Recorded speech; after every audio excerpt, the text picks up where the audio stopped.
यानी कि इस मेथड से आप कभी भी मिथानोल का फॉर्मेशन नहीं कर प्रोडक्ट में ये वाला है CH3 CCH3OH CH3 and C। Option number कितना आसान है। 2 2 4 + 2 6 and O।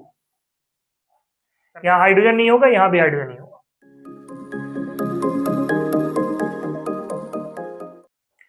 Hello dear student, क्या हालचाल। आई होप आप सब बहुत बेहतर होंगे। बच्चों, हम लोग लास्ट लेक्चर पे halo alkane and hello arene के इंपॉर्टेंट क्वेश्चन देख चुके हैं। आज उसी कड़ी में हम लोग आगे की ओर मूव करेंगे और देखेंगे अल्कोहल, फिनोल और ईथर के इंपॉर्टेंट क्वेश्चन। तो चलो बिना देर किए हुए आज के इस लेक्चर की शुरुआत करते हैं। बच्चों, आज के इस लेक्चर पे मोस्टली हमने 2 टाइप क्वेश्चंस को कंसीडर किया हुआ है। पहला मल्टीपल चॉइस क्वेश्चन और दूसरा होगा आपके पास शॉर्ट आंसर टाइप क्वेश्चन। चलें तो स्टार्ट करते हैं। आज सबसे पहले हमने इंपॉर्टेंट क्वेश्चन रखा है wood spirit is called as. Wood spirit हम लोग जनरली मिथानोल को कहते हैं। मिथानोल क्या होता है बच्चों? मिथानोल क्या होता है? CH3OH। इसी को आप चाहो तो मिथानोल नाम दे दो और इसी को आप चाहो तो वुड स्प्रिट नाम दे दो। वुड स्प्रिट नाम दे दो। तो सबसे पहला सवाल जो है wood spirit is called as, तो मिथानोल होगा, यानी ऑप्शन नंबर ए आपका सही है। एक चीज ध्यान से देखना, यहाँ पे CH2 नहीं बल्कि CH3 है। ठीक। अगला क्वेश्चन कह रहा है कि विच of the following can not be formed by hydrolysis of alkene. अगर आप एल्कीन की हाइड्रोलाइसिस कराते हो, that is RCH double bond और CH2 वाटर के साथ रिएक्ट करा दो in presence of H+। Hydrolysis कहने का क्या मतलब है? आप इसको वाटर के साथ रिएक्ट करा रहे हो, है ना, और H+ के प्रेजेंस में, यानी कोई एसिड के प्रेजेंस में ये रिएक्शन शो करेगा। यहां पे आपके मार्कोनी-कॉप्स रूल वर्क करते हैं और मार्कोनी-कॉप्स रूल के अनुसार OH- उस कार्बन पे अटैक करेगा जहां पे नंबर ऑफ हाइड्रोजन कम होते हैं, यानी कि आपके पास प्रोडक्ट क्या बनेगा? RCHOH और साथ में क्या होंगे? CH3 होंगे। यानी जब भी आप एल्कीन की हाइड्रोलाइसिस करोगे तो अल्कोहल बनेगा। यानी कि देखो यहां पर भी अल्कोहल है, ये भी अल्कोहल है, ये भी अल्कोहल है, तीनों अल्कोहल है। अब नोटिस करना एक चीज, अगर मैं R की जगह पे हाइड्रोजन रख दूं, R की जगह पे हाइड्रोजन रख दूं तो प्रोडक्ट क्या बनता नजर आएगा? HCHOH and CH3, that is ethanol. Ethanol बनता नजर आएगा। फिर उसी जगह पे अगर हम लोग R की जगह पर एक CH3 ग्रुप को रख देते हैं, एक CH3 ग्रुप को रख देते हैं तो CH3 CHOH और CH3 बनेगा, यानी कि ये क्या हुआ? 2 प्रोपेनॉल हुआ, 2 प्रोपेनॉल। ठीक। यानी कि अगर आप ध्यान से देखो तो हाइड्रोजन अगर रखते हैं तो इथानोल बन जाता है, लेकिन अगर CH3 को रखते हैं तो प्रोपानोल बन जाता है। यानी कि इस मेथड से आप कभी भी मिथानोल का फॉर्मेशन नहीं कर सकते। मिथानोल का फॉर्मेशन आप इस एल्कीन की हाइड्रोलाइसिस से नहीं कर सकते हैं। इसलिए ध्यान से देखना, बड़ा अच्छा क्वेश्चन है ना। विच of the following can not be formed by hydrolysis of alkene. तो एल्कीन की हाइड्रोलाइसिस करने के बाद कौन सा प्रोडक्ट नहीं बनेगा? तो मिथानोल कभी नहीं बनेगा। क्लियर? फटाक से इसको देखें, उसके बाद फिर हम लोग अगले क्वेश्चंस की बात करते हैं। ठीक है।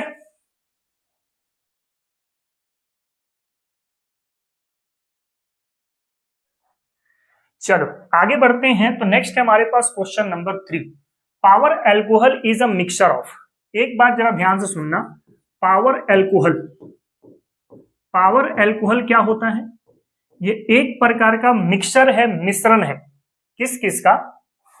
इथानोल का, इथानोल का, साथ में यहां पे पेट्रोल भी होती है और साथ में यहां पर बेंजीन भी होता है, बेंजीन भी होता है। ठीक। तो इथानोल, पेट्रोल और बेंजीन की जो मिक्सचर होती है इसको हम लोग पावर अल्कोहल के नाम से जानते हैं, पावर अल्कोहल के नाम से जानते हैं। तो ऑप्शन नंबर बी इसका सही आंसर होगा। ठीक है। अगला क्वेश्चन देख लेते हैं कि the reaction alkoxide ion with alkyl halide to form ether is known as. Alkoxide को आप चाहो तो सोडियम अल्कोक्साइड कह दो। This is a sodium alkoxide, sodium alkoxide, और इसे आप रिएक्ट किससे करा रहे हो बच्चों? अल्काइल हैलाइड के साथ रिएक्शन करा रहे हो। अल्काइल हैलाइड को क्या मैं X और R लिख सकता हूं? This is a alkyl halide, alkyl halide, ठीक है। ये दोनों आपस में रिएक्ट करेगा तो यहां से सोडियम और यहां से X बाहर निकल करके बना देगा ROR और साथ में NaX। ये क्या है? आपका ईथर है। और आपको पता है इस प्रोसेस को हम लोग क्या नाम देते हैं?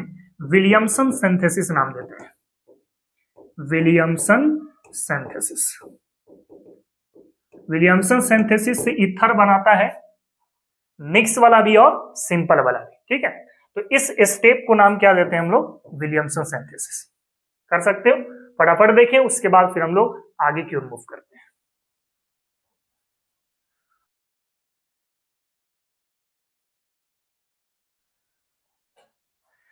चलो बच्चों आगे बढ़ते हैं। तो नेक्स्ट क्वेश्चन है कि the boiling point of alcohol is higher than ether due to. देखो अल्कोहल की बॉइलिंग पॉइंट या अल्कोहल की क्वाथनांक ईथर से क्या होती है? ज्यादा होती है। क्यों होती है? क्योंकि अल्कोहल में हाइड्रोजन बॉन्ड बनते हैं, जबकि ईथर जो है आपका वो तो जनरली नॉन पोलर मॉलिक्यूल है, तो वहां पर आपका हाइड्रोजन बॉन्ड नहीं बनता है।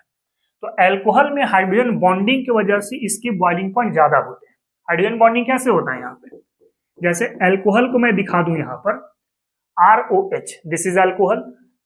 वाटर में दिखा दूं यहां से HOH, फिर अल्कोहल में दिखा दूं HOR, फिर वाटर में दिखा दूं HOH। यहां पे हाइड्रोजन बॉन्ड बनेगा, यहां भी हाइड्रोजन बॉन्ड बनेगा, यहां भी हाइड्रोजन बॉन्ड बनेगा। This is a intermolecular hydrogen bond, और यही वो बॉन्ड की वजह से अल्कोहल की बॉइलिंग पॉइंट ईथर से क्या हो जाती है? ज्यादा हो जाती है, ठीक है। अगला क्वेश्चन देख लेते हैं। Percentage of ethanol is rectified alcohol. Rectified alcohol में अल्कोहल की परसेंटेज या इथानोल की जो परसेंटेज होती है वो लगभग 95.5% के आसपास होती है। इसको आप माइंड में रखना थोड़ा, ठीक है। रिएक्टिफाइड अल्कोहल में इथानोल की परसेंटेज क्या होती है? 95.5%, ठीक है। फटाफट इसको देखें, उसके बाद फिर हम लोग आगे की ओर मूव करते हैं।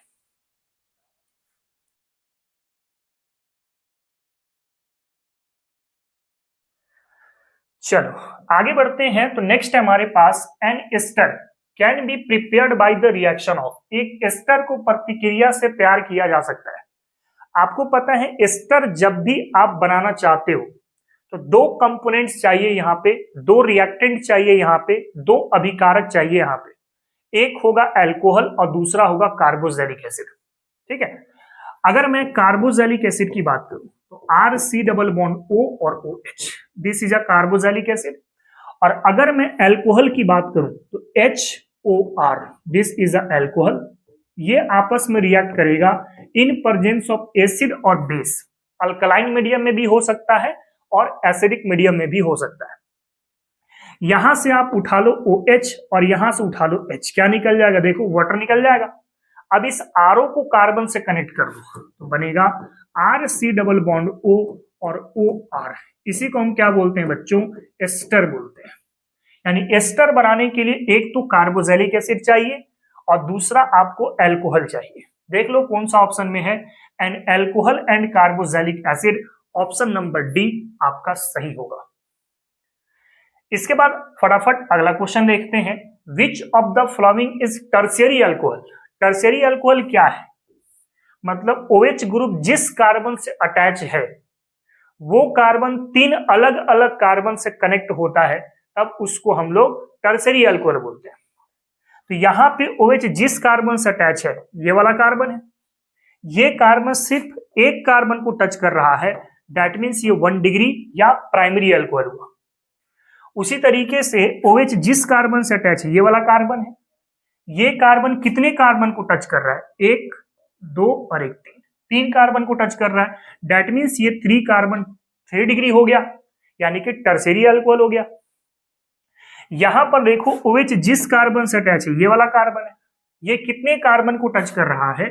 तो एक यहां पे कार्बन है और एक यहां पे कार्बन है, मतलब 2 कार्बन को टच कर रहा है, तो ये 2 डिग्री अल्कोहल हो गया, या सेकेंडरी अल्कोहल कह सकते हैं। तो टर्शियरी अल्कोहल कौन सा है? ऑप्शन नंबर बी आपका टर्शियरी अल्कोहल है। कर सकते हैं? फटाफट इसको देखो, उसके बाद फिर हम लोग आगे मूव करते हैं।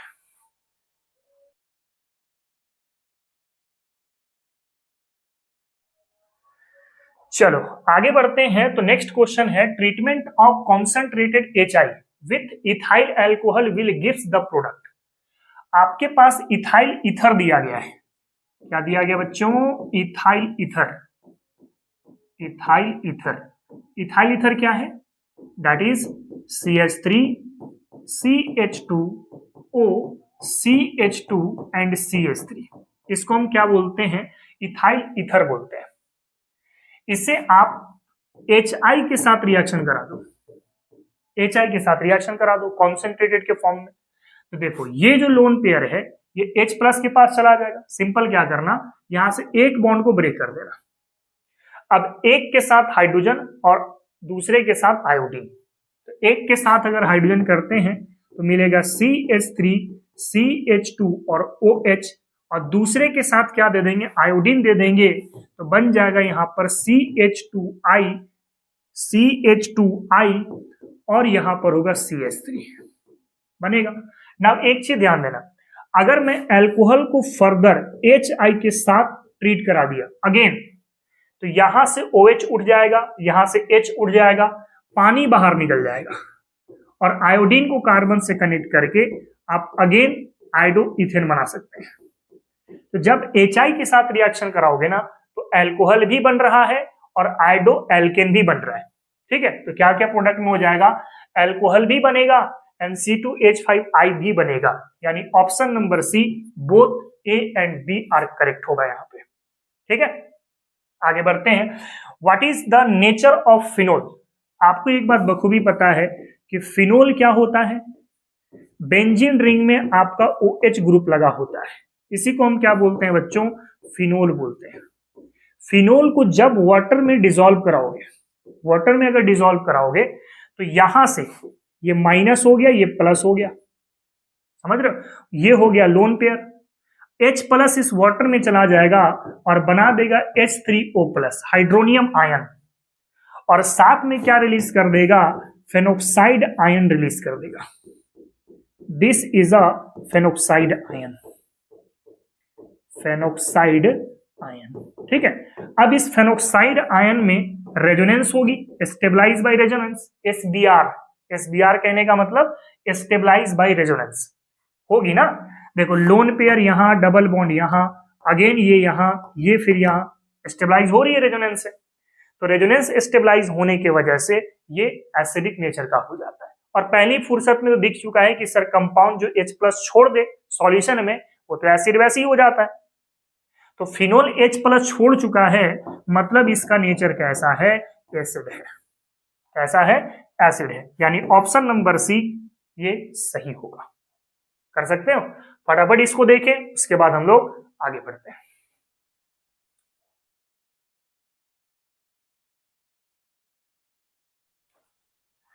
चलो आगे बढ़ते हैं। तो नेक्स्ट क्वेश्चन है कि final product on nitration of phenol.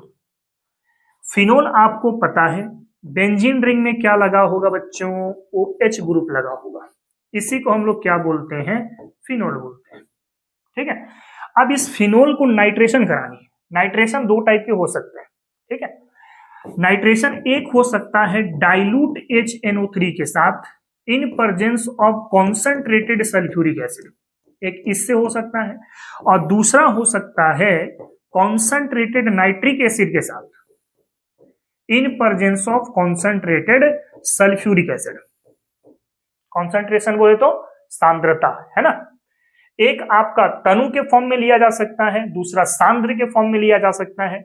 एक डाइल्यूट के फॉर्म में लिया जा सकता है, दूसरा कॉन्सेंट्रेटेड के फॉर्म में लिया जा सकता है।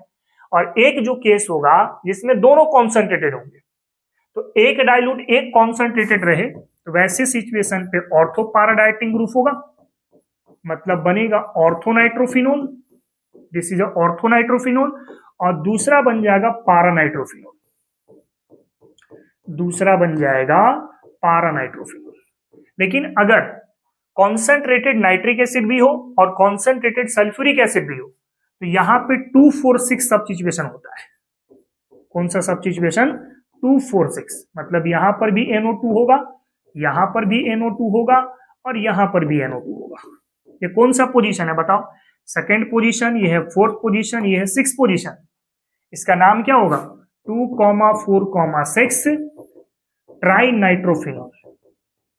ट्राई नाइट्रोफिनॉल, जिसका कॉमन नेम क्या होता है बच्चों? Picric acid. क्या नाम होता है? Picric acid. ठीक है, तो जब भी आप फिनोल की नाइट्रेशन कराओगे तो ऑर्थोनाइट्रोफिनोल और पारानाइट्रोफिनोल बन सकता है। कब? जब डाइल्यूट नाइट्रिक एसिड हो या तनु नाइट्रिक एसिड हो। लेकिन अगर कॉन्सेंट्रेटेड नाइट्रिक एसिड ले लिया जाए तो 2,4,6 सब्स्टिट्यूशन होगा और बनाएगा picric acid. Option number C यहां पे सही होगा। कर सकते हो? फटाफट इसको देखें, फिर हम लोग आगे बढ़ते हैं।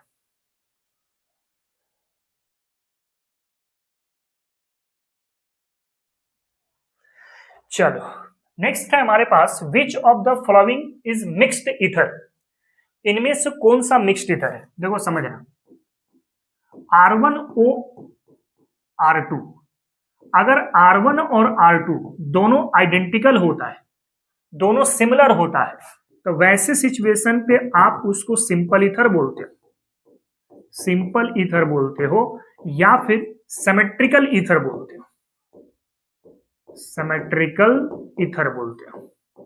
कब? जब दोनों तरफ R1 और R2 बराबर हो जाए। लेकिन अगर R1 और R2 दोनों बराबर नहीं होते हैं, दोनों बराबर नहीं होते हैं, तब इसी को हम लोग मिक्स ईथर बोलते हैं, मिक्स ईथर बोलते हैं, या फिर अनसिमेट्रिकल ईथर बोलते हैं, अनसिमेट्रिकल ईथर बोलते हैं। ठीक है, तो आपसे क्वेश्चन में यह पूछ रहा है कि कौन सा मिक्स्ड ईथर है या मिश्रित ईथर है। कौन सा मिक्स्ड ईथर है बच्चों? तो R1 और R2 दोनों बराबर नहीं होना चाहिए। देखो, R और R दोनों बराबर है, ये तो सिंपल ईथर है। R और R डैश दोनों अलग अलग हैं, ये आपका मिक्स ईथर है। R डैश और R डैश दोनों सेम सेम है, दैट इज सिंपल ईथर और सिमेट्रिकल ईथर हो जाएगा। इसका सही आंसर कौन सा है? ऑप्शन नंबर बी, जो एक मिश्रित ईथर है, मिक्स ईथर है। ठीक है, आगे बढ़ते हैं कि the value of COH angle in phenol is. Phenol की बात आप करो, ये हो गया आपके पास फिनोल, यहां पर हो गया O और यहां पर हो गया H। आपको बखूबी पता है यहां ऑक्सीजन के पास लोन पेयर है, यहां भी ऑक्सीजन के पास लोन पेयर है। ठीक है, तो अगर इस ऑक्सीजन की हाइब्रिडाइजेशन पता करें हम लोग, इस ऑक्सीजन की हाइब्रिडाइजेशन अगर पता करें तो इस ऑक्सीजन पे सिग्मा बॉन्ड कितना है? एक इधर से सिग्मा बॉन्ड है, एक इधर से सिग्मा बॉन्ड है, मतलब 2 सिग्मा बॉन्ड हो गया। और लोन पेयर कितना हो गया बच्चों? ऑक्सीजन पर 2 लोन पेयर हो गया, मतलब टोटल वैल्यू आ गया 4, और 4 आता है तो हाइब्रिडाइजेशन क्या हो जाती है? sp3 आ जाती है। और sp3 अगर आ गई तो बॉन्ड एंगल जनरली कितना हो जाता है? 109 डिग्री 28 मिनट। ठीक है, तो दोनों लोन पेयर के बीच में रिपल्शन होगी, है ना, तो आपके पास बॉन्ड एंगल डिस्टर्ब हो। लेकिन जनरल अगर बॉन्ड एंगल बोला जाए तो 109 डिग्री के आसपास में आपको नजर आएगा। कर सकते हैं? फटाफट इसको देखें, फिर हम लोग आगे मूव करते हैं।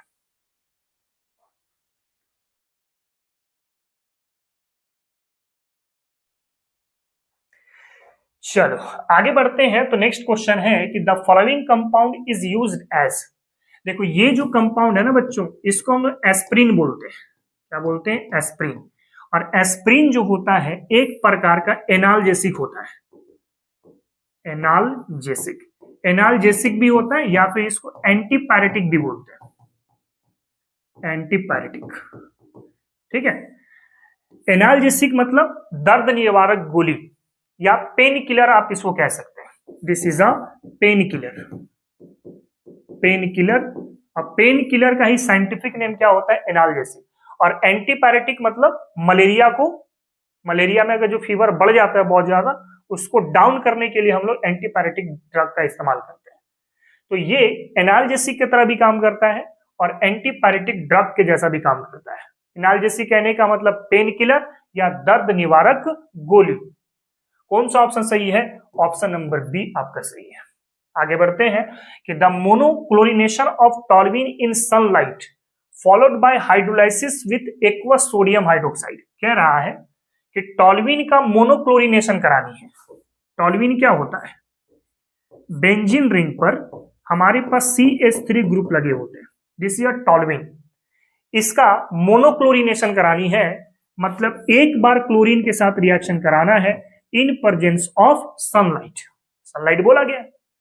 और आपको पता है कि ये वाला जो रिएजेंट है ये सिर्फ कहां पे अटैक करता है?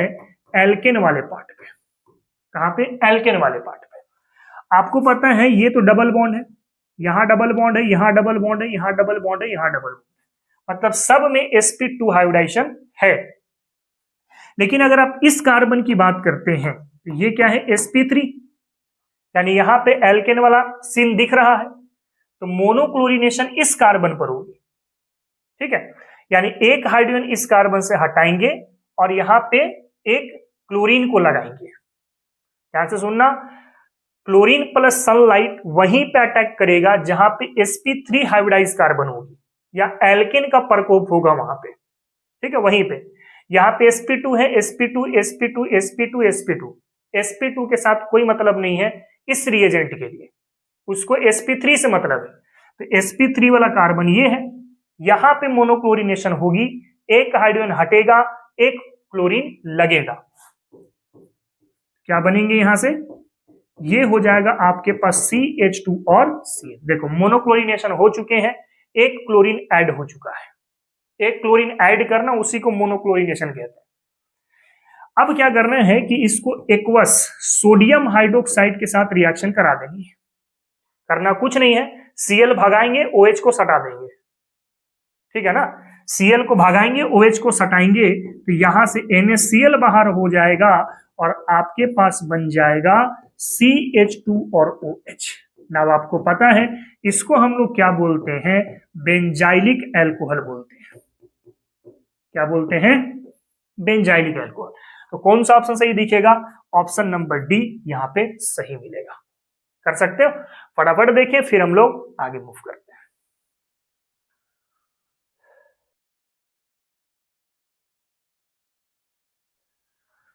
चलो आगे मूव करते हैं। तो नेक्स्ट है, what is the correct order of reactivity of alcohol in the following reaction.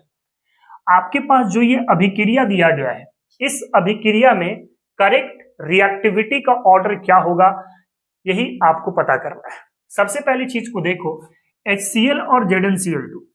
HCl और ZnCl2 जो है, इससे हम लोग लुकास रिएजेंट कहते हैं। क्या बोलते हैं बच्चों? लुकास रिएजेंट बोलते हैं। और लुकास रिएजेंट क्या होता है? ये टेस्टिंग ऑफ एल्कोहल के लिए काम में आता है। ये किसके लिए काम में आता है? Testing of 3 degree, 2 degree and 1 degree alcohol. 1 degree alcohol जिसमें टर्बिडिटी बनता है ना। 1 डिग्री में टर्बिडिटी नहीं बनता, 2 डिग्री में टर्बिडिटी 2 से 3 मिनट में बन जाते हैं, और 3 डिग्री में टर्बिडिटी तुरंत बन जाते हैं।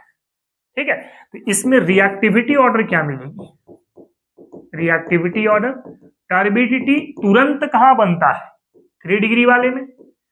2 डिग्री वाले में 2 से 5 मिनट का समय लेगा, उसके बाद टर्बिडिटी बनाएगा। और 1 डिग्री में आज आप इस रिएजेंट को एल्कोहल में मिलाते हैं तो कोई टर्बिडिटी नहीं बनेगा। ठीक है, तो वैसे सिचुएशन पे 1 डिग्री बोलेंगे। तो करेक्ट ऑर्डर क्या मिलेगा? 3 डिग्री, 2 डिग्री और 1 डिग्री, यानी ऑप्शन नंबर सी आपका सही है। आगे बढ़ते हैं। In which of the following alcohol the OH attached to a sp3 hybridise carbon atom. कौन से इन चारों ऑप्शन में है जहां पे OH ग्रुप sp3 हाइब्रिडाइजेशन से जुड़ा हुआ है? ठीक है, बेंजाइलिक एल्कोहल। अच्छा, उसके बाद है next to the aromatic ring भी है ना, देख लेना। बेंजाइलिक एल्कोहल का फॉर्मूला सबसे पहले बेंजीन रिंग, यहाँ पे CH2 और यहाँ पर OH, this is benzylic alcohol. Vinylic alcohol बोले तो CH2 डबल बॉन्ड CH और OH, this is vinylic alcohol. Allylic alcohol बोले तो CH2 double bond CH, CH2 और फिर क्या होगा? OH। ठीक है। और प्राइमरी अल्कोहल बोले तो CH3, CH2 और OH ले सकते हैं, तो 1 डिग्री अल्कोहल हो गया। अब कह रहे हैं कि इन चारों में से कौन OH sp3 हाइब्रिडाइजेशन से जुड़ा हुआ है और उस sp3 कार्बन के तुरंत बाद एरोमेटिक रिंग है। देखना, OH ग्रुप जिस कार्बन से अटैच है उसकी हाइब्रिडाइजेशन क्या है, sp3, और उसके तुरंत बाद क्या है, बेंजीन रिंग। देखो स्टेटमेंट पढ़ो अच्छे से, sp3 से जुड़ा हुआ है और उसके तुरंत बाद next to the aromatic ring, उसके तुरंत बाद क्या है, एरोमेटिक रिंग है। कौन सा है, बेंजाइलिक अल्कोहल। यहां पे देखो OH ग्रुप जिस कार्बन से अटैच है वो तो sp2 से जुड़ा हुआ है, sp3 बोल रहा है, ये तो होगा ही नहीं। फिर OH ग्रुप sp3 से जुड़ा हुआ है यहां पर, लेकिन उसके बाद कार्बन कार्बन डबल बॉन्ड है, जबकि उसके तुरंत बाद क्या चाहिए, एरोमेटिक रिंग। तो कौन सा ऑप्शन है, ऑप्शन नंबर ए आपका सही है। ठीक है, देख सकते हो OH sp3 कार्बन से जुड़ा हुआ है और इसके तुरंत बाद क्या है, बेंजीन रिंग है। कर सकते हो, फटाफट इसको देखो फिर हम आगे बढ़ते हैं।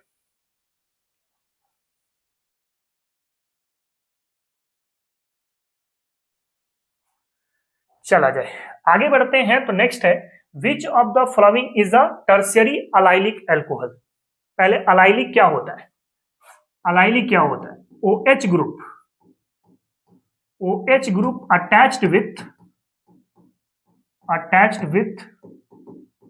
sp3 hybridised carbon atom, sp3 hybridised carbon atom and next to the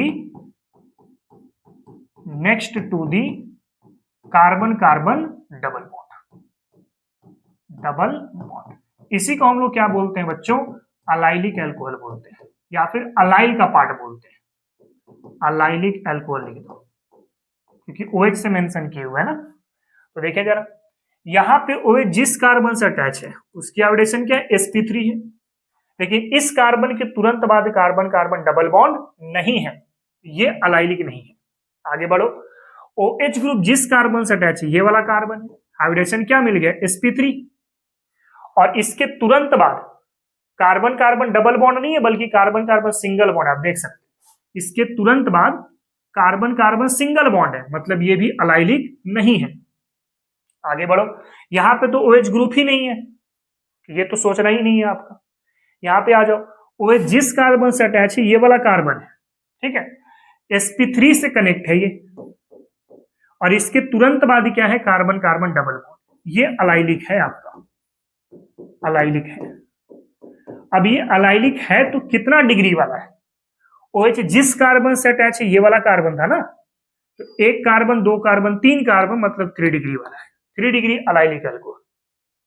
समझ सकते हैं, आगे बढ़ सकते हैं। For the sequence of reaction the compound A in the sequences, A आपका क्या है, यही आपसे क्वेश्चन पूछ रहे हैं। जब भी इस टाइप का क्वेश्चन आए तो मेन जो रिजल्ट दिया गया ना इसी को ध्यान से देखना। क्वेश्चन में क्या है, टर्ट पेंटाइल अल्कोहल बन रहा है, तो टर्ट पेंटाइल अल्कोहल पहले बनाओ। टर्ट पेंटाइल अल्कोहल कैसे होगा, टर्ट पेंटाइल अल्कोहल होगा ऐसे, टर्ट पेंटाइल अल्कोहल होगा ऐसे, यहां पर लगा दो OH, ये हो गया CH2 और ये हो गया CH3। कितना कार्बन है, 1 2 3 4 5, टर्शियरी हो गया, दिस इज 3 डिग्री, देख सकते हो।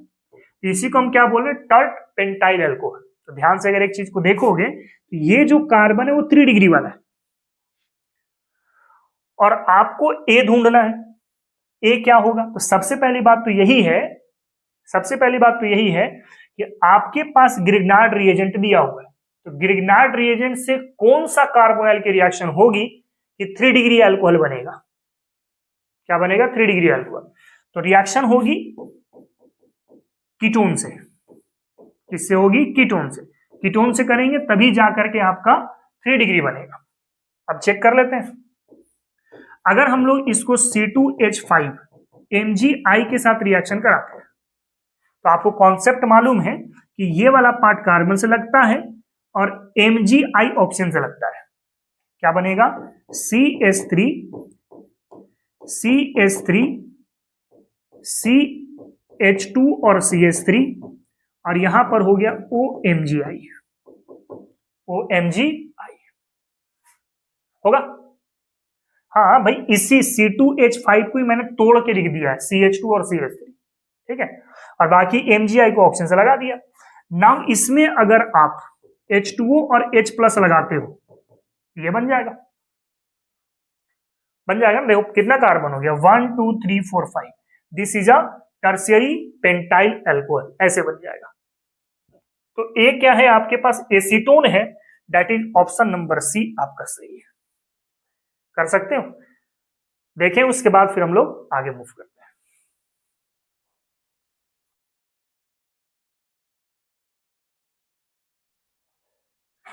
चलो आगे बढ़ते हैं। तो विच of the following compound will have highest boiling point. Boiling point आप पहले ध्यान से देखना, बॉइलिंग पॉइंट सबसे ज्यादा होती है अल्कोहल के केस में, क्योंकि हाइड्रोजन बॉन्डिंग होती है यहां पर। उसके बाद होती है कार्बोनाइल के केस में, क्योंकि यहां पे डाइपोल डाइपोल इंटरेक्शन होती है। और उसके बाद होती है हाइड्रोकार्बन के केस में, हाइड्रोकार्बन। ऐसा क्यों, क्योंकि यहां पे सर Hb है, हाइड्रोजन बॉन्डिंग है, यहां पर क्या है, डाइपोल डाइपोल इंटरेक्शन है, डाइपोल डाइपोल इंटरेक्शन, और ये बेसिकली क्या है, तो नॉन पोलर है, और नॉन पोलर की बॉइलिंग पॉइंट या क्वाथनांक सबसे कम होता है, ठीक है। तो अब सबसे पहली बात तो यही हो गई कि इन चारों ऑप्शन में जो अल्कोहल का पार्ट है उसकी बॉइलिंग पॉइंट सबसे ज्यादा हुई। अल्कोहल कहां कहां है, अल्कोहल एक तो यहां है सर और एक यहां है सर, मतलब ये दो ऑप्शन तो छट चुका है आपका। अब अल्कोहल में भी ध्यान से देखोगे तो अल्कोहल की बॉइलिंग पॉइंट क्या होती है, directly proportional to number of carbon atom and inversely proportional to branching, ठीक है। यानी नंबर ऑफ कार्बन अगर बढ़ाओगे तो बॉइलिंग पॉइंट क्या होगी, बढ़ेगी। तो अल्कोहल वाले में चेक करो, यहां एक कार्बन अल्कोहल है, यहां दो कार्बन अल्कोहल है, तो कार्बन बढ़ने से बॉइलिंग पॉइंट क्या होगा, बढ़ेगा। यानी ऑप्शन नंबर सी की बॉइलिंग पॉइंट सबसे ज्यादा होगी, क्योंकि वहां पे दो कार्बन है और यहाँ पे एक कार्बन है, तो दो कार्बन की बॉइलिंग पॉइंट क्या मिलेगी, ज्यादा मिलेगी। कर सकते हैं, आगे बढ़ते हैं। इन द फॉलोइंग रिएक्शन, इस रिएक्शन में मेजर प्रोडक्ट कौन सा है और माइनर प्रोडक्ट कौन सा है, आपको बेसिकली यहां से मेजर ही पता करना है, ठीक है। चलो देख लेते हैं मेजर। सबसे पहले यहीं पे ध्यान से देखना, मैकेनिज्म से सॉल्व करना होगा इसको। CH3 CCH3 CH3 double bond, sorry single bond, CH double bond और CH2। देखो सबसे पहले आपने एसिडिक हाइड्रोलाइसिस कराई है, यानी सबसे पहले क्या आएगा, H प्लस आएगा पहले नंबर पे। मैकेनिज्म समझा रहा हूं, ये है आपके पास plus I effect, electron donating group है, इलेक्ट्रॉन धक्का इधर देगा, ये वाला बॉन्ड इधर शिफ्ट कर जाएगा, ठीक। यानी कि यहां रह गया CH3 CCH3 CH3 CH, यहां पर CH2। अब देखना ध्यान से, जो दिया है वो हो जाएगा पॉजिटिव और जो लिया है वो हो जाएगा नेगेटिव। नेगेटिव जो है इस H प्लस से जुड़ जाएगा, यहां नेगेटिव बना होगा ना, ये नेगेटिव H प्लस से जुड़ करके यहां पे CH3 बना देगा, ऐसा बनेगा, ठीक है। देखो ये वाला बॉन्ड जैसे ही शिफ्ट करें आप, तो इस वाले पर पार्शियल पॉजिटिव चार्ज आ गई होगी और इस वाले पे पार्शियल नेगेटिव चार्ज आ गई होगी, समझ रहे हो ना। तो जैसे बॉन्ड खिंचाया इस पर नेगेटिव डेवलप हो गया, नेगेटिव H प्लस से टकरा करके CH3 में चला गया और इसके पास कार्बोकेटायन बना दिया गया। ये कितना डिग्री कार्बोकेटायन है बच्चों, तो 2 डिग्री कार्बोकेटायन है, 2 डिग्री कार्बोकेटायन। अब 2 डिग्री कार्बोकेटायन में रीअरेंजमेंट होती है और 3 डिग्री तक चली जाती है, क्योंकि कार्बोकेटायन इंटरमीडिएट में आपको आमतौर पे रीअरेंजमेंट की रिएक्शन देखने को मिलेगी। यानी यहां पर रीअरेंजमेंट होगा, रीअरेंज कैसे होंगे, तो मिथाइल शिफ्ट करेंगे यहां से, CH3 शिफ्ट, एक CH3 को उठा लेंगे और यहां पे लगा देंगे, ठीक है, मिथाइल शिफ्ट करेंगे तो बनेगा CH3 CCH3 CH CH3 और CH3। अब कार्बोकेटायन इस कार्बन पे बना, दिस ये 3 डिग्री। और रिएक्टिविटी अगर बात करते हो कार्बोकेटायन की तो 3 डिग्री ज्यादा होती है, उसके बाद 2 डिग्री और उसके बाद 1 डिग्री। लिख देता हूं, 3 डिग्री ज्यादा रिएक्टिव, उसके बाद 2 डिग्री और उसके बाद 1 डिग्री। तो 2 डिग्री पहले कार्बोकेटायन था तो रीअरेंजमेंट करके 3 डिग्री में चला गया, अब ये ज्यादा रिएक्टिव होगा। अब सिंपल क्या कर लो, वाटर से रिएक्शन करा दो। जैसे ही वाटर से रिएक्शन कराओगे तो वाटर किस फॉर्म में तोड़े हम लोग, H प्लस और OH माइनस के फॉर्म। ठीक है, OH माइनस उठाओ और यहां पे सटा दो, क्या प्रोडक्ट बन गया, CH3 CH3, यहां पर OH, यहां पर CH CH3 और ये हो गया आपका CH3। ये होगा बच्चों आपका मेजर प्रोडक्ट। क्या होगा, मेजर प्रोडक्ट। और अगर OH माइनस यहीं पे लगा दोगे ये हो जाएगा माइनर प्रोडक्ट। तो हमें बेसिकली मेजर चेक करना है यहां से। तो मेजर प्रोडक्ट में ये वाला है CH3 CCH3 OH CH CH3 and CH3।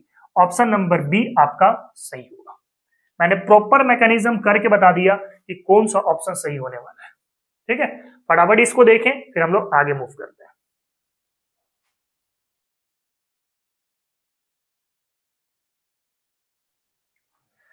चलो आगे बढ़ते हैं। तो नेक्स्ट है हमारे पास, which one of the following on oxidation gives ketone. किसका ऑक्सीडेशन करने से कीटोन बनता है। अगर आप प्राइमरी अल्कोहल की ऑक्सीडेशन कराते हो, प्राइमरी अल्कोहल ऐसा ले लो, ठीक है, CH3 CH2 और OH।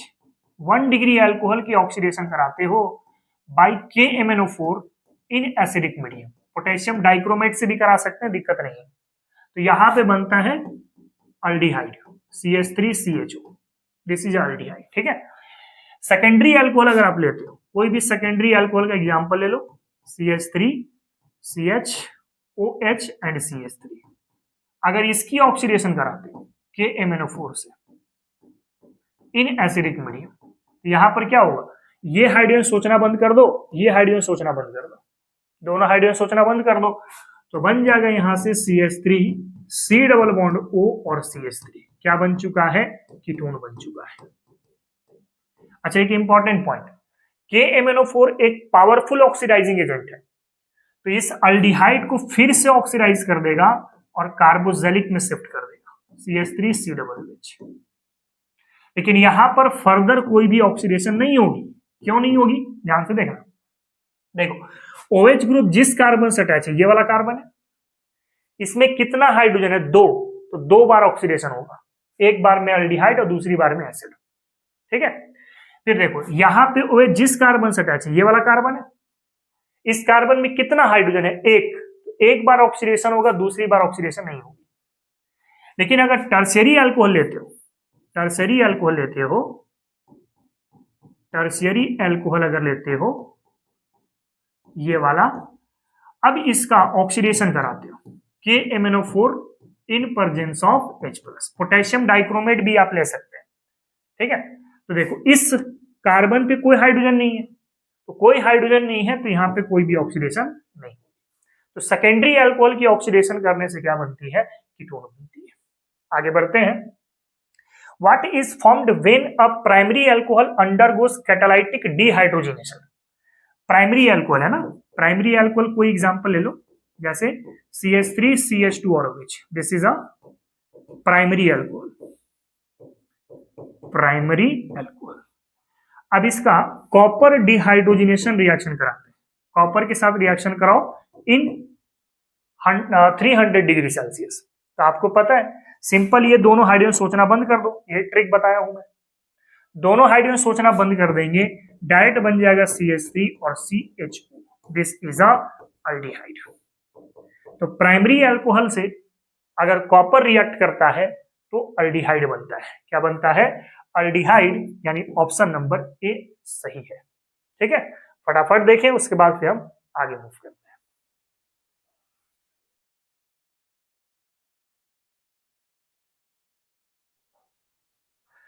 चलो नेक्स्ट है हमारे पास, correct order of acidic strength of the following. देखना एसिडिक स्ट्रेंथ अगर आप पता करना चाहो, एसिडिक स्ट्रेंथ, ठीक है, तो सबसे ज्यादा आपको देखना होगा रेजोनेंस। रेजोनेंस सबसे पहले, रेजोनेंस जहां पर होगा ये ज्यादा एसिडिक होगा, मोर एसिडिक। और अगर इससे भी नहीं पता चले तब आप क्या देखना, acidic strength, strength is directly proportional to minus M effect या minus I effect, inversely proportional to plus M effect और प्लस आई इफेक्ट। ठीक है, ये दो कॉन्सेप्ट से हम लोग एसिडिक स्ट्रेंथ को पता कर सकते हैं। और भी है यहाँ पे, बहुत लंबे चौड़े होते हैं, लेकिन जब मैं ऑर्गेनिक को जो डिटेल में पढ़ाया हूं उस बारे में आप देख सकते हैं। तो फिलहाल इस क्वेश्चन को करने के लिए ये दो कॉन्सेप्ट का इस्तेमाल हम लोग कर रहे हैं। देखो यहां पर तो रेजोनेंस है आपका स्टेबलाइज बाय रेजोनेंस। कैसे? अल्टरनेशन फॉर्म पर डबल बॉन्ड और सिंगल बॉन्ड मौजूद है, double single double single double single, यहां lone pair single double resonance है। यहां पर भी वही सीन है, रेजोनेंस यहां पर भी है स्टेबलाइज बाय रेजोनेंस, और यहां पर भी रेजोनेंस है तो स्टेबलाइज बाय रेजोनेंस। ठीक है, अच्छा CH3 जो है आपके पास, ये एक प्रकार का प्लस आई इफेक्ट है, प्लस H इफेक्ट भी कहेंगे, वो समझ सकते हैं, प्लस आई से ही काम हो जाएगा, प्लस आई इफेक्ट है। ठीक है, जबकि यहां पर NO2 जो है ये माइनस एम इफेक्ट है। अब माइनस एम इफेक्ट बढ़ने से एसिडिक क्या हो जाएगा, बढ़ जाएगा। ये तो बात समझ में आ गई कि थर्ड वाली ज्यादा एसिडिक है। इसके बाद प्लस आई बढ़ने से एसिडिक कम हो जाता है, तो यहां प्लस आई है, मतलब ये समझ में आ गया कि पहले दूसरे का एसिडिक सबसे कम है due to presence of plus I effect. और इसमें कुछ नहीं है तो इसको बीच में रख दो, ये आपका करेक्ट ऑर्डर मिलेगा third, first and second, third, first and second. ठीक है, आगे बढ़ते हैं। Lucas reagent is used to identify of, Lucas reagent किसके लिए बात करते हैं? Testing for 3 degree, 2 degree and 1 degree alcohol, यानी ऑप्शन नंबर सी सही होगा। कर सकते हो, समझ रहे हो ना? अच्छा क्वेश्चन है। ठीक है,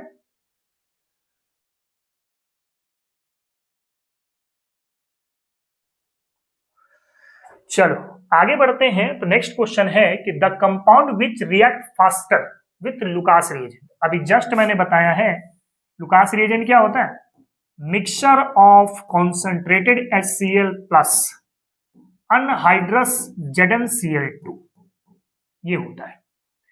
और इसमें रिएक्टिविटी ऑर्डर क्या होती है, तो 3 डिग्री, 2 डिग्री और 1 डिग्री, ये फास्टर के अनुसार। सबसे ज्यादा फास्ट कौन होगा, 3 डिग्री, उसके बाद 2 डिग्री और उसके बाद 1 डिग्री। ब्यूटेन 1 ऑल कैसा होता है, CH3, CH2, CH2, CH2 और OH, ये ब्यूटेनॉल हो गया। अच्छा butane 2 all, CH3, CH2, CH, यहां पर OH और यहां पर CH3, ये ब्यूटेन 2 ऑल हो गया। अच्छा 2 methyl propane 1 all, CH3, CH3, CH2 और OH, 2 मिथाइल प्रोपेन 1 ऑल। और एक और है 2 methyl propane 2 all, 2 methyl propane 2 all, CH3, CH3 और यहां पर हो गया बच्चों OH, this year 2 methyl propane 2 all. ध्यान से देखना, इस कार्बन की बात करो कितना डिग्री, 3 डिग्री, इस कार्बन की बात करो कितना डिग्री, 1 डिग्री, है ना। इस कार्बन की बात करो 2 डिग्री और इस कार्बन की बात करो तो 1 डिग्री। कौन ज्यादा फास्टर होगा, 3 डिग्री वाला। यानी कौन सा ऑप्शन सही है, ऑप्शन नंबर डी सही है। कर सकते हैं। अगला क्वेश्चन देखते हैं। Consider the following reaction the product Y is, ये वाई क्या है ये पता करना है। सबसे पहले इथानोल है, CH3, CH2 और OH। आप इसको PBr3 से रिएक्शन कराना, PBr3 कॉन्सेप्ट आपको पता है ना, OH हटेगा Br लगेगा, है ना, OH हटेगा Br लगेगा, तो बन गया CH3, CH2 और Br, ये हो गया X।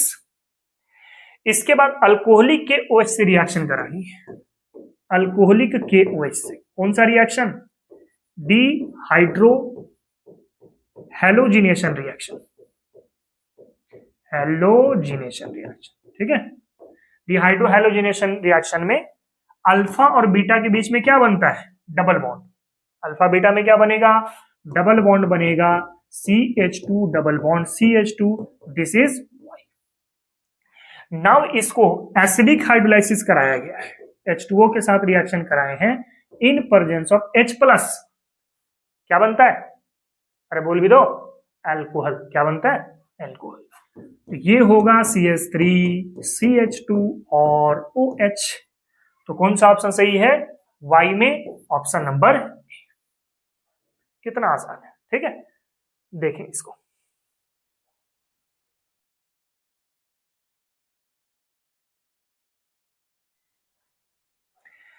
चलो आगे बढ़ते हैं। तो नेक्स्ट है give an example of allylic alcohol. Allylic alcohol क्या होता है, OH group bonded with sp3 hybridised carbon atom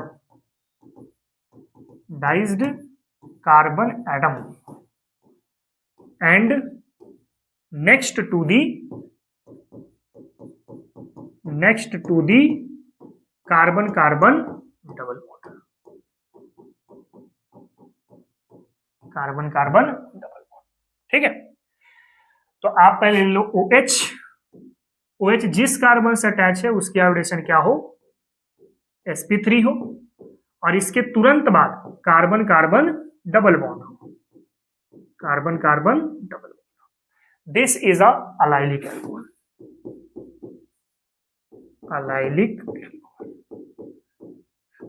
ठीक है। अगर डबल बॉन्ड के जगह पर बेंजीन रिंग हो जाए तो उसको बेंजाइलिक अल्कोहल बोलते हैं, ठीक है। मतलब OH ग्रुप sp3 से कनेक्ट हो और उसके तुरंत बाद कार्बन डबल बॉन्ड हो तब अलाइलिक, और OH sp3 से कनेक्ट हो और वो तुरंत बाद बेंजीन रिंग हो तो बेंजाइलिक। तो right down the structure of benzylic alcohol. OH ले लो, जिस कार्बन से अटैच है उसकी हाइब्रिडेशन मान लो sp3 और इसके तुरंत बाद बेंजीन रिंग। तो OH sp3 से हो और उसके तुरंत बाद बेंजीन रिंग हो तो बेंजाइलिक अल्कोहल। OH sp3 से हो उसके तुरंत बाद कार्बन डबल बॉन्ड हो तो अलाइलिक अल्कोहल। ये क्या है बच्चों, बेंजाइलिक अल्कोहल है, बेंजाइलिक अल्कोहल। चलिए अगला क्वेश्चन देखते हैं। Right down the general formula of alcohol. General formula क्या होता है अल्कोहल का, CN H2N+2 एंड एग्जाम्पल उठा लो, जैसे CH3 CH2 और OH, ठीक है। इसको आप चाहे तो ऐसा भी लिख सकते हैं C2H5OH, इसको चाहे ऐसा भी लिख सकते हैं C2H6 और ये इस फॉर्मूले के आधार पे आया है। N की जगह पे कितना रख रहे हैं हम लोग, 2 रख रहे हैं ना, क्या मिलेगा C2 2 2 जा 4 + 2 6 एंड O। कर सकते हो, देखो इसको।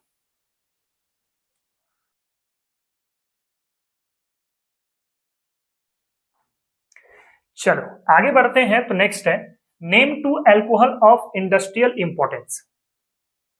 औद्योगिक महत्व के अल्कोहलों के नाम लिखें। क्या महत्व होता है इंपॉर्टेंस अल्कोहल का, सबसे पहला इंपॉर्टेंस है ये क्लीनर के रूप में इस्तेमाल होता है। क्लीनर, अभी कुछ दिन पहले जब कोरोना आया हुआ था तो आप ये इस्तेमाल करते थे, हैंड वॉश ये वगैरह वगैरह, ठीक है, और सैनिटाइजर वगैरह, वो सब में अल्कोहल कंटेंट होते हैं, क्लीनर की तरह काम करता है। दूसरा यूज ले सकते हैं एज अ सॉल्वेंट, सॉल्वेंट एक विलायक के तरह काम करता है, सॉल्वेंट के तरह काम करता है। तीसरा ले सकते हैं anti fridge substance, anti fridge substance मतलब इथानॉल का इस्तेमाल करके हम लोग जो है जमे हुए चीज को पिघलाते हैं, ठीक है, समझ रहे बात को ना। कार रेडिएटर वगैरह जम्मू कश्मीर वगैरह में जाओगे तो बर्फ बहुत ज्यादा पड़ती है, तो वहां पे बर्फ को पिघालने के लिए जो है एंटी फ्रीज सबस्टांस का इस्तेमाल करते हैं, जो इथानॉल या अल्कोहल हो सकता है। आगे बढ़ते हैं, complete the following reaction. Phenol का रिएक्शन हाइड्रोजन के साथ करवा रहे हैं इन प्रेजेंस ऑफ निकल। ठीक है, आपको एक बात बखूबी पता है कि यहाँ भी हाइड्रोजन है, यहाँ भी हाइड्रोजन है, यहाँ भी हाइड्रोजन है, यहाँ भी हाइड्रोजन है और यहाँ भी हाइड्रोजन है। ठीक है, यहाँ पे कितना हाइड्रोजन देखो तो टोटल अगर आप देखोगे तो 6 हाइड्रोजन है। तो आप क्या करो, सारे बॉन्ड को यहां से तोड़ दो, सारे बॉन्ड को तोड़ दो और सारे कार्बन में एक एक हाइड्रोजन दे दो, तो आपके पास क्या बन जाएगा, ये बन जाएगा। यहाँ पर OH हो गया, 2 हाइड्रोजन, 2 4 हो गया, 6 हो गया, 8 हो गया, 10 हो गया और यहाँ पर भी। ठीक है, सब जगह पे हाइड्रोजन हो जाएगा। This is a cyclohexanol. ठीक है, ये रिएक्शन काफी ज्यादा इंपॉर्टेंट है। देखो फिर आगे बढ़ते हैं।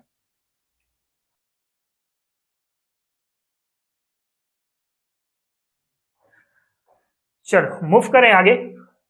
Y higher ether are soluble in water. देखो हायर ईथर यानी जिस ईथर में कार्बन की संख्या बहुत ज्यादा हो तो वहां पे हाइड्रोजन बॉन्ड बन जाती है, और जहां हाइड्रोजन बॉन्ड बन गई वो वाटर सॉल्युबल हो जाएगा। यहां पर रीजन लिख सकते हैं, due to formation of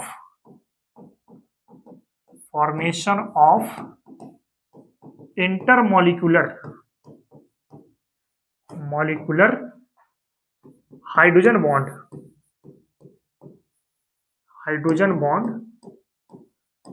with water molecule,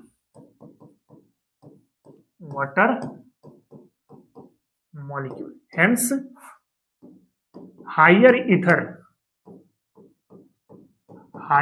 ethers are soluble in water,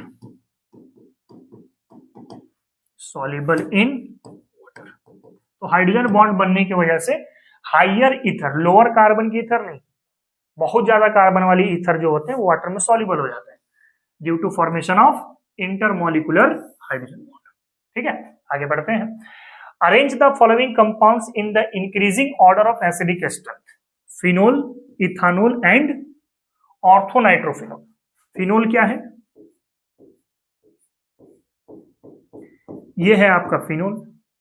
ethanol क्या है, CH3, CH2 और OH।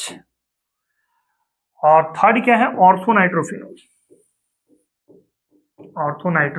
यहां पर OH ले लो और यहां पर NO2 ले लो। अभी मैं जस्ट बताया हूं एसिडिक पता करने के लिए पहले आप रेजोनेंस को देखो और उसके बाद कॉन्सेप्ट लगाओ ये वाला, acidic directly proportional to -m and -I, inversely proportional to +m और +I। तो देखो यहां पर जो NO2 है ये तो -m इफेक्ट है भाई, ये स्टेबलाइज बाय रेजोनेंस है, SBR। ठीक है, यहां पर भी स्टेबलाइज बाय रेजोनेंस है। ठीक है, लेकिन यहां पर क्या है, नॉट स्टेबलाइज बाय रेजोनेंस। जहां रेजोनेंस है वो ज्यादा एसिडिक होगा। सबसे पहली बात तो यही समझ में आ गई कि सर यहां पे रेजोनेंस नहीं है तो ये कम एसिड होगा, यहां ज्यादा होगा, यहां ज्यादा होगा। सबसे कम एसिडिक हो गया CH3, CH2 और OH। इसके बाद अब यहां -m है तो -m होने से एसिडिक बढ़ जाता है, मतलब ये ज्यादा एसिडिक होगा। ऑर्थोनाइट्रोफिनोल वाला ज्यादा एसिडिक हो गया। ठीक है, और उसके बाद एक जो हो गया फिनोल वो यहां पर हो जाएगा, ये इसका करेक्ट ऑर्डर बनेगा। ये ज्यादा एसिडिक, उसके बाद ये और उसके बाद। ठीक है,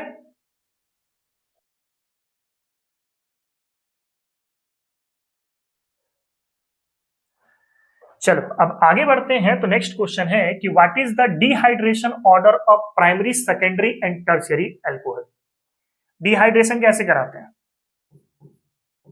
RCH2, CH2 और OH। डिहाइड्रेशन कराते हैं by concentrated sulphuric acid at 170 degree Celsius. तब क्या होता है, यहां पे डिहाइड्रेशन होती है। डिहाइड्रेशन का मतलब removal of water molecule. Dehydration का मतलब removal of water molecule.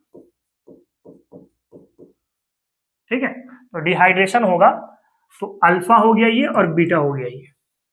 Beta से उठा लो हाइड्रोजन को, अल्फा से उठा लो OH को, यहां से उठा लीजिए हाइड्रोजन और यहां से उठा लीजिए OH, क्या निकल गया? पानी, और क्या बना देगा? एल्कीन। ठीक है, यहां पे कार्बोकेटाइन इंटरमीडिएट बनता है बच्चों, मैकेनिज्म पर, कार्बोकेटाइन इंटरमीडिएट। ठीक है, और रिएक्टिविटी ऑर्डर क्या मिल जाती है कार्बोकेटाइन पे? 3 डिग्री, 2 डिग्री और 1 डिग्री। ये आपका आंसर होगा। ठीक है, आगे बढ़ते हैं नेक्स्ट क्वेश्चन पर। Right the structure of anisole. Anisole कैसा होता है? बेंजीन रिंग में एक मिथॉक्सी ग्रुप लगा होता है, दिस इज एनिसोल। कर सकते हो? फटाफट देखो, उसके बाद फिर हम आगे मूव करते हैं।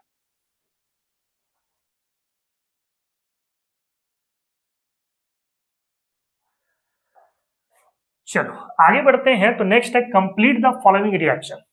ये रिएक्शन याद है, हेलो एल्केन में करवा चुके हैं।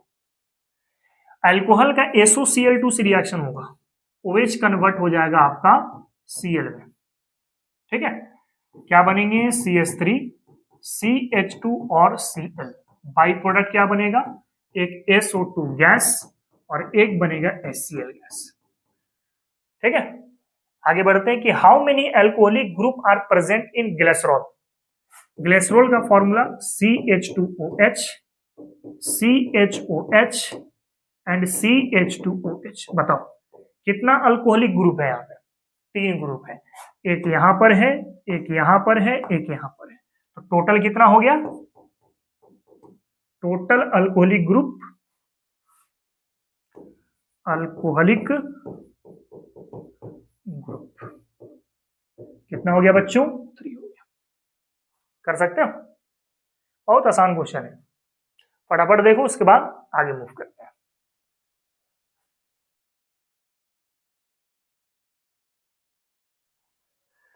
चलो नेक्स्ट क्वेश्चन है कि right down the IUPAC name of the following compound. ये शॉर्ट आंसर टाइप नंबर 1 है। ठीक है, इसका नोमेनक्लेचर करनी है, यहां से स्टार्ट को नंबरिंग करना। 1, ये हो गया 2, ये हो गया 3, ये हो गया 4, ये हो गया 5, ये हो गया 6। क्या लिखेंगे? 2,6 डाइमिथाइल, डाइमिथाइल साइक्लोहेक्सानोल, साइक्लोहेक्सानोल। इसका नोमेनक्लेचर करें। 1, 2 और ये हो गया 3। फर्स्ट पोजीशन पे मिथाइल का पार्ट है, 1,1 डाइमिथाइल। ठीक है, और थर्ड पोजीशन पे इथॉक्सी है। ये क्या है बच्चों? Ethoxy, ethoxy. और ये क्या है? मिथाइल। ये भी मिथाइल है और ये भी मिथाइल है। इथॉक्सी का E अल्फाबेट में पहले आता है, तो इसको पहले लिखना होगा। क्या लिखेंगे हम लोग? 3 ethoxy, 3 ethoxy 1,1 dimethyl, 1,1 dimethyl cyclohexane. इसका IUPAC नोमेनक्लेचर ये होगा। What is the Williamson synthesis? पढ़ा चुके हैं हम लोग। विलियमसन सिंथेसिस क्या होता है? अल्काइल हलाइड को, अल्काइल हलाइड को, हलाइड को सोडियम अल्कोक्साइड के साथ रिएक्शन करवाते हैं, इसके साथ सोडियम अल्कोक्साइड के साथ।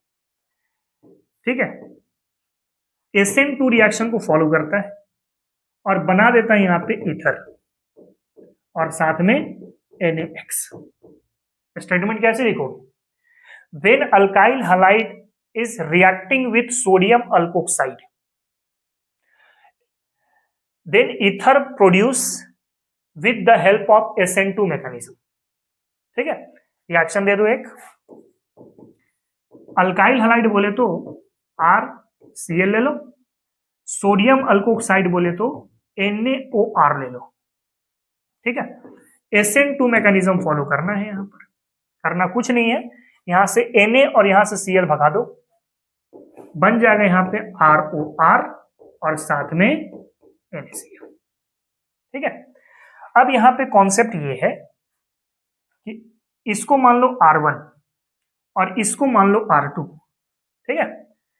R1 और R2 ये दोनों कभी भी हाइड्रोजन नहीं होगा, यहां हाइड्रोजन नहीं होगा, यहां भी हाइड्रोजन नहीं होगा। R1 और R2 दोनों सेम सेम भी ले सकते हैं, ये पॉसिबल है। और R1 और R2 चाहे तो आप दोनों डिफरेंट भी ले सकते हैं। R1 R2 कभी हाइड्रोजन नहीं होगा। R1 और R2 ये दोनों आइडेंटिकल या सेम सेम हो सकता है तो सिंपल ईथर बनेगा, और R1 और R2 दोनों डिफरेंट हो जाए तो मिक्स ईथर बनेगा। मतलब विलियमसन सिंथेसिस के माध्यम से ईथर बनेगा, दोनों, सिंपल वाला भी और मिक्स वाला भी, ठीक है। कॉपी करें इसको।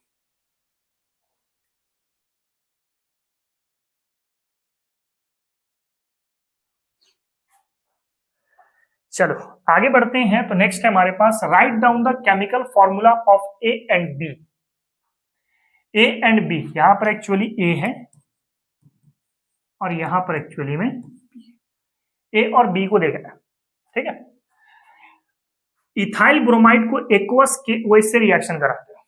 देखो एक्वस अगर लिखा होगा तो न्यूक्लियोफिलिक सब्स्टिट्यूशन रिएक्शन होगी, हेलो एल्केन में पढ़ा चुके हैं, ठीक है। और अगर अल्कोहलिक लिखा हुआ है तो एलिमिनेशन रिएक्शन होगी। कौन सी रिएक्शन बच्चों? एलिमिनेशन,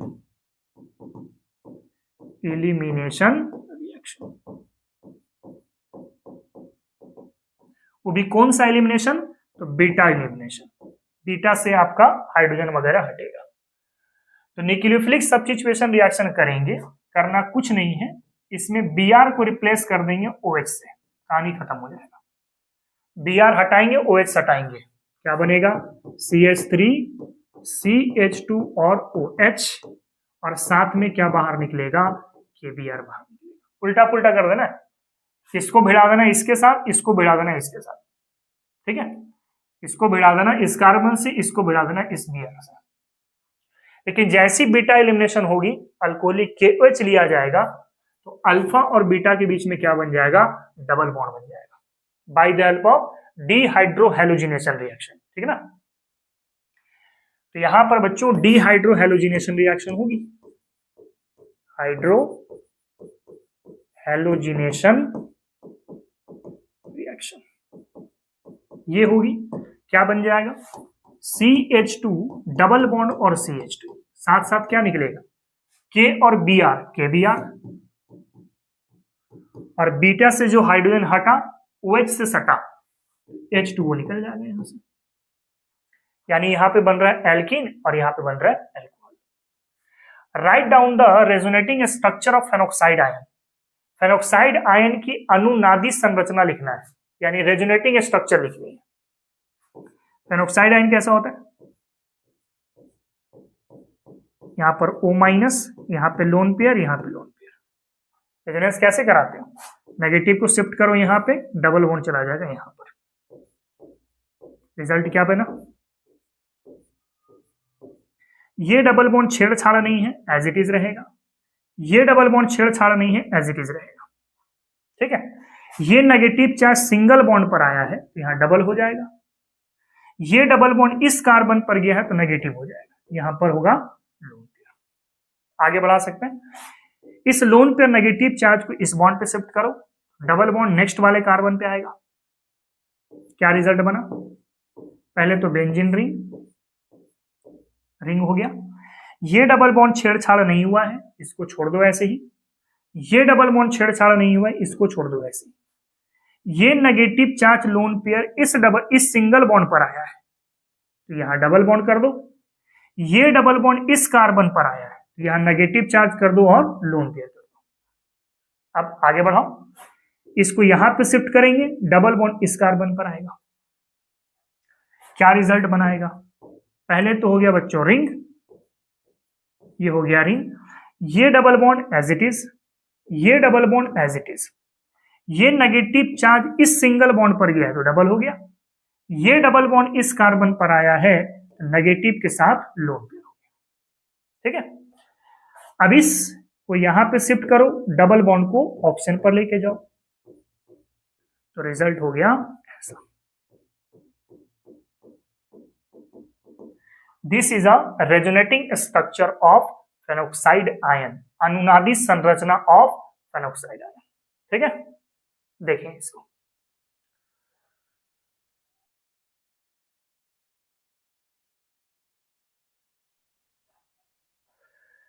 चलो आगे बढ़ते हैं, तो है write down the structure of metacresol and paracresol. Metacresol और पाराकेरेसोल की संरचना बनाना है, स्ट्रक्चर बनाना है। देखो ये हो गया आपका फिनोल। फिनोल में एक CH3 ग्रुप रहे तो बोलते हैं इसको केरेसोल। ये ऑर्थो पर लगा है तो ऑर्थो केरेसोल बोलेंगे। अगर यही CH3 मेटा पे चला जाता, यही CH3 यहां पर आ जाता, इसको भी केरेसोल बोलेंगे। ये भी केरेसोल है बट मेटा केरेसोल है, मेटा पोजीशन पर है ना। फिर अगर इसी CH3 को आप चाहे पारा पर लगा सकते हैं, यहां पर OH कर दो, यहां पे CH3 कर दो, तो इसको आप नाम क्या दोगे, पारा केरेसोल नाम दोगे। ऑर्थो केरेसोल का स्ट्रक्चर ये वाला हो गया और पारा केरेसोल का स्ट्रक्चर ये वाला हो गया। ठीक है, अगर क्वेश्चन में ऑर्थो केरेसोल भी बोलता है तो आप ये वाला बना सकते हैं। Phenol is a more acidic then ethanol. Phenol क्या है, दिस इज फिनोल। अगर आप यहां पे वाटर में डिसॉल्व कराते हो, क्या ये H+ छोड़ सकता है, बिल्कुल छोड़ सकता है। यानी H3O+ के साथ क्या बनेगा, फेनोक्साइड आयन बनेगा। ठीक है, और इथानोल बोले तो CH3 CH2 और OH।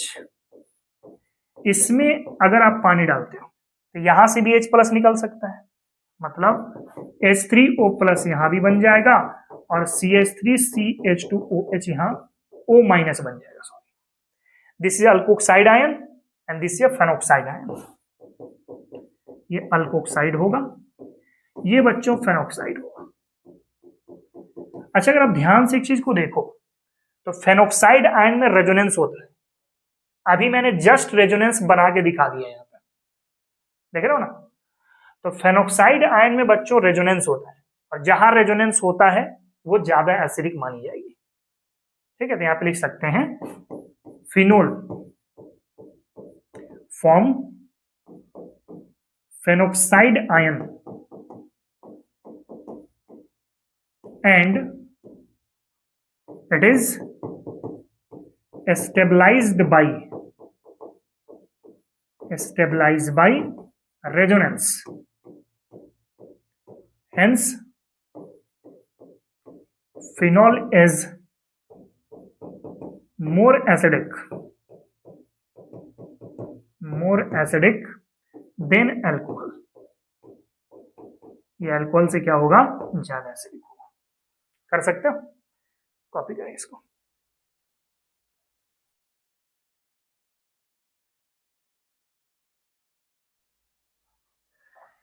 चलो बच्चों आगे बढ़ते हैं, तो नेक्स्ट क्वेश्चन है explain why orthonitrophenol is more acidic than ऑर्थोमिथॉक्सीफिनोल।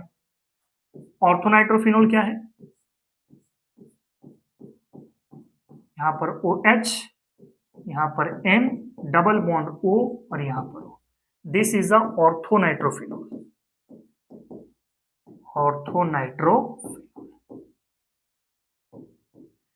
दूसरा है ऑर्थोमिथॉक्सीफिनोल, ये हो गया OH और ये हो गया OCH3। ठीक है, ये क्या है आपका ऑर्थोमिथॉक्सीफिनोल।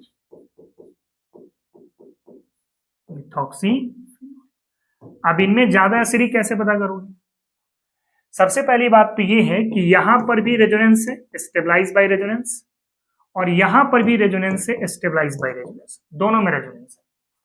बट यहां पर जो NO2 है ये एक प्रकार का डीएक्टिवेटिंग ग्रुप है या -M इफेक्ट है NO2, जबकि OCH3 जो है ये +M इफेक्ट है। OCH3 ये क्या है आपका +M इफेक्ट है। +M कैसे पता करोगे, देखो डायरेक्ट अटैच एटम जो है ना, ये वाला, ये डायरेक्ट अटैच एटम, इसमें लोन पेयर होगा तो प्लस एम इफेक्ट, और डायरेक्ट अटैच्ड एटम में डबल बॉन्ड होगा तो माइनस एम इफेक्ट। समझ रहे हो? तो ये माइनस एम इफेक्ट हो गया, प्लस एम इफेक्ट हो गया। और according to rule, acidic directly proportional to minus M, या minus I inversely proportional to plus M, या प्लस आई। तो साफ साफ बताओ, माइनस एम यहां पर है मतलब ये वाला ज्यादा एसिडिक है। ये क्या है आपका? More acidic. समझ गया पूरा रीजन? आगे बढ़ते हैं। How will you convert phenol into nitrobenzene? पढ़ा चुके हैं। फिनोल जो है ये है फिनोल, अब इसको कन्वर्ट करना है नाइट्रोबेंजीन में। तो क्या करो, सबसे पहले जिंक डस्ट लगा लो। जिंक डस्ट लगाओगे तो जिंक ऑक्सीजन को लेकर भाग जाएगा, और जिंक ऑक्सीजन को लेके भागेगा तो जिंक ऑक्साइड ये भाग गया, यहां पे रह गया बेंजीन। क्या रह गया? बेंजीन। नाउ अब इसमें नाइट्रेशन करवा दो, concentrated nitric acid in presence of concentrated sulphuric acid. आपको पता है कि इन दोनों को रिएक्ट कराने से इलेक्ट्रोफाइल क्या बनता है? NO2+। पढ़ चुके हम लोग हेलो एल्केन के इंपॉर्टेंट क्वेश्चन में, वहां भी मैं बता दिया हूं कैसे NO2+ इलेक्ट्रोफाइल बनता है। अब इस इलेक्ट्रोफाइल को डायरेक्ट बेंजीन रिंग से कनेक्ट कर दो ऐसे, तो ये हो गया आपका नाइट्रोबेंजीन। नाइट्रोबेंजीन किस रिएक्शन के अकॉर्डिंग? इलेक्ट्रोफिलिक सब्स्टिट्यूशन रिएक्शन के अकॉर्डिंग मैकेनिज्म होता है इसका। ठीक है, फिलहाल आप इसको देखें।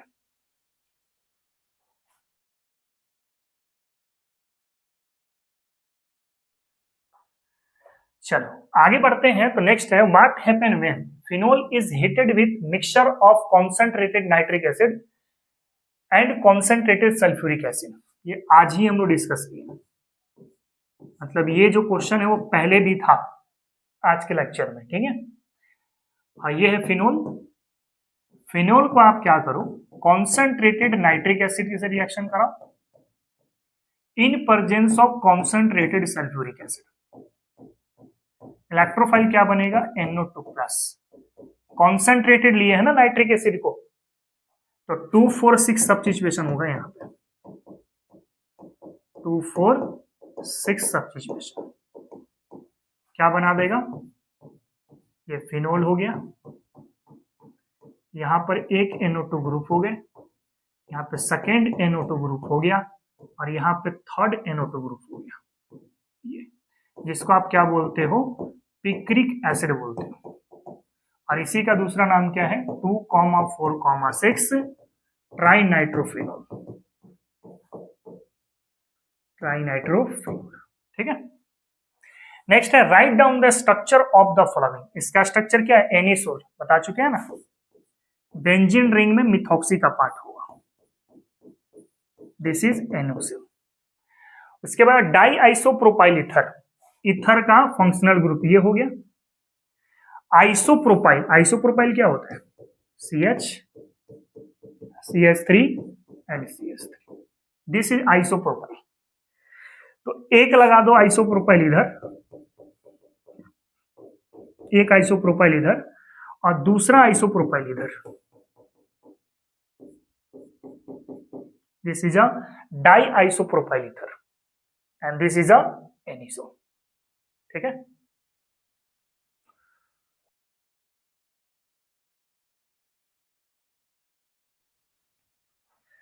चलिए आगे बढ़ते हैं। नेक्स्ट है, write down the Grignard reagent and explain. Grignard reagent कैसे होता है?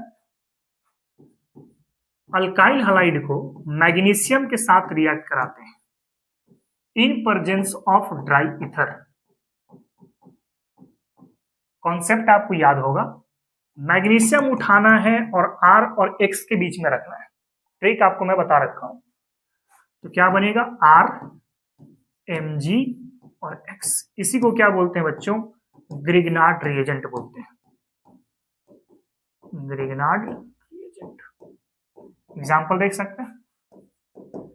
एग्जाम्पल के लिए मान लेते हैं यहाँ पे CH3 और Cl है, इसको मैं मैग्नीशियम के साथ रिएक्ट करा दिया in presence of dry ether.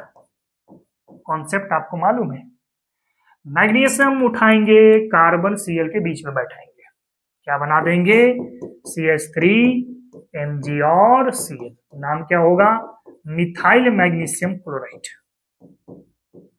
Methyl magnesium chloride, जो एक प्रकार का ग्रिग्नार्ड रिएजेंट है।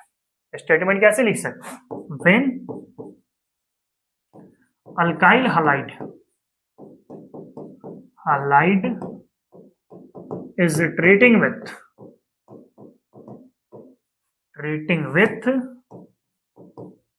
magnesium in presence of dry ether to form alkyl magnesium halide। alkyl magnesium halide called Grignard reagent या इसी को आप कह सकते हैं ग्रिग्नार्ड रिएक्शन। ठीक है, नेक्स्ट है explain symmetrical and unsymmetrical ether. आपको मैं कॉन्सेप्ट बता रखा हूं, R1O और R2 सिंपल ईथर या सिमेट्रिकल ईथर या सममित ईथर और असममित ईथर। सिंपल या सिमेट्रिकल कब होगा, जब R1 और R2 दोनों बराबर होगा तब बनेगा सिमेट्रिकल। तब बनेगा सिमेट्रिकल। और R1 और R2 बराबर नहीं होगा तब क्या बनेगा, अनसिमेट्रिकल। अनसिमेट्रिकल स्टेटमेंट लिख सकते हो ना, क्या लिख सकते हैं, अगर R1 और R2 दोनों बराबर हो जाए, यानी कि both the alkyl groups are identical, then called symmetrical ether, and both the alkyl groups are different, then called as unsymmetrical ether. Example दे देते हैं, जैसे CH3O और CH3, इसकी बात करो, फिर एक बात करो CH3O और यहां पे बेंजीन रिंग। देखो जरा, ये हो गया R1 और ये हो गया R2। क्या R1 और R2 दोनों आइडेंटिकल है? That is symmetrical ether. ये हो गया आपका R1 और ये हो गया आपका R2। यहाँ पे R1 और R2 दोनों बराबर नहीं है, इधर एक कार्बन इधर 6 कार्बन, आइडेंटिकल नहीं है, तो ये क्या होगा, अनसिमेट्रिकल ईथर होगा। स्टेटमेंट में समझा दिया, कैसे लिखना ये भी मैंने बता दिया। देखें इसको, उसके बाद आगे मूव करते हैं।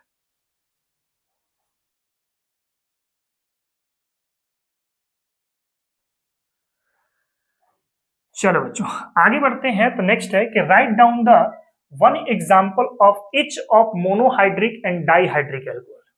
मोनोहाइड्रिक एल्कोहल मतलब एक ऐसा एल्कोहल जिसमें सिर्फ एक ही OH फंक्शनल ग्रुप हो। डाइहाइड्रिक एल्कोहल कहने का मतलब एक ऐसा एल्कोहल जिसमें 2 OH ग्रुप हो। तो मोनोहाइड्रिक एल्कोहल एक तरफ ले लो, मोनोहाइड्रिक एल्कोहल, और दूसरी तरफ ले लो dihydric alcohol.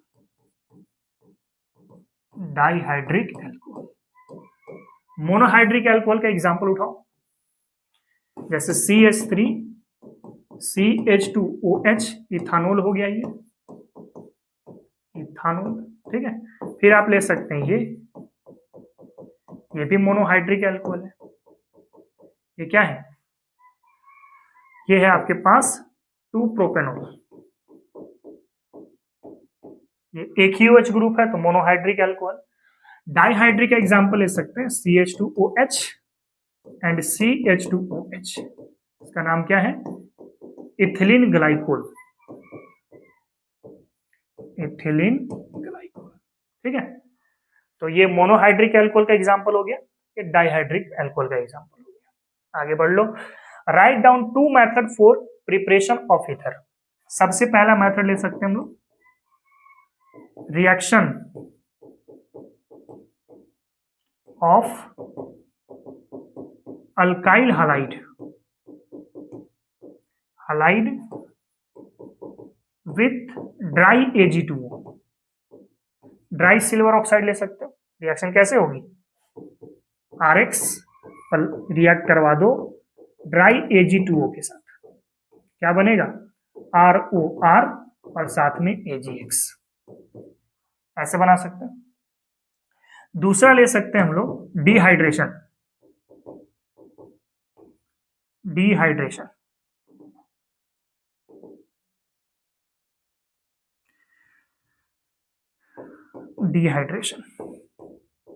Dehydration of alcohol से भी बना सकते हैं। डिहाइड्रेशन ऑफ अल्कोहल कैसे होगा, RH इसको रिएक्ट करा दो कॉन्सेंट्रेटेड सल्फ्यूरिक एसिड से, बस टेम्परेचर ध्यान देना, टेम्परेचर यहां पे रखना 140 डिग्री सेल्सियस, 170 डिग्री सेल्सियस लोगे तो बीटा एलिमिनेशन होगा, 140 डिग्री सेल्सियस लोगे तो ROR बनेगा, दैट इज ईथर। एक थर्ड मेथड आप ले सकते हैं यहां से, थर्ड मेथड विलियमसन सिंथेसिस,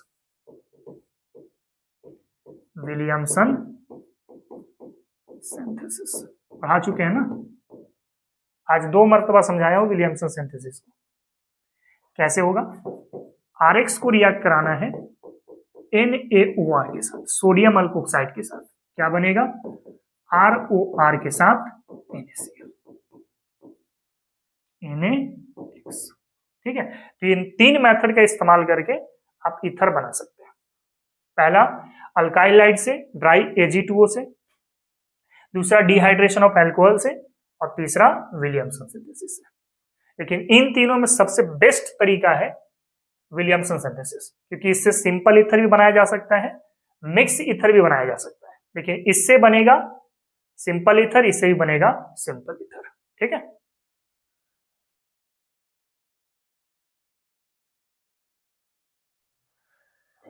चलो बच्चों आगे बढ़ते हैं। तो how alcohol is prepared from cane sugar, तो यहां पे प्रोसेस इस्तेमाल करते हैं फर्मेंटेशन प्रोसेस,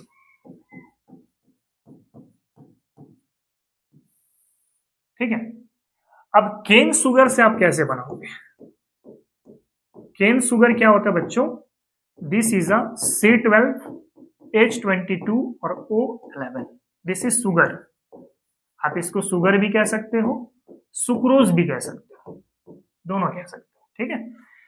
आपको लेके आना है सबसे पहले सुक्रोज या केन शुगर कह लो या शुगर कह लो। अब इसमें एक एंजाइम डालना होगा, एंजाइम का नाम होगा इन्वर्टेज एंजाइम। इन्वर्टेज एंजाइम डालोगे तो ये शुगर ग्लूकोज फ्रुक्टोज में टूट जाएगा, एक हो जाएगा आपका ग्लूकोज और दूसरा हो जाएगा आपके पास फ्रुक्टोज, ठीक है। अब क्या करेंगे, ये जो ग्लूकोज है ना, ग्लूकोज या फ्रुक्टोज कह लो, इसमें एक और एंजाइम डालो, जाइमेज एंजाइम डालो। जैसे जाइमेज एंजाइम डालोगे तो ये अल्कोहल में कन्वर्ट हो जाएगा और OH, this is a ethyl alcohol. तो इस तरीके से आप शुगर केन से या केन शुगर से बना सकते हैं इथाइल अल्कोहल। पहले फर्मेंटेशन प्रोसेस इस्तेमाल करके मोलासेस बनाना है, उसमें शुगर कंटेंट होता है।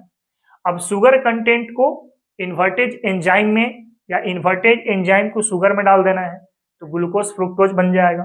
फिर ग्लूकोज में जाइमेज एंजाइम डाल देना है तो इथाइल अल्कोहल बन जाएगा, ठीक है। इसको आप देख लो।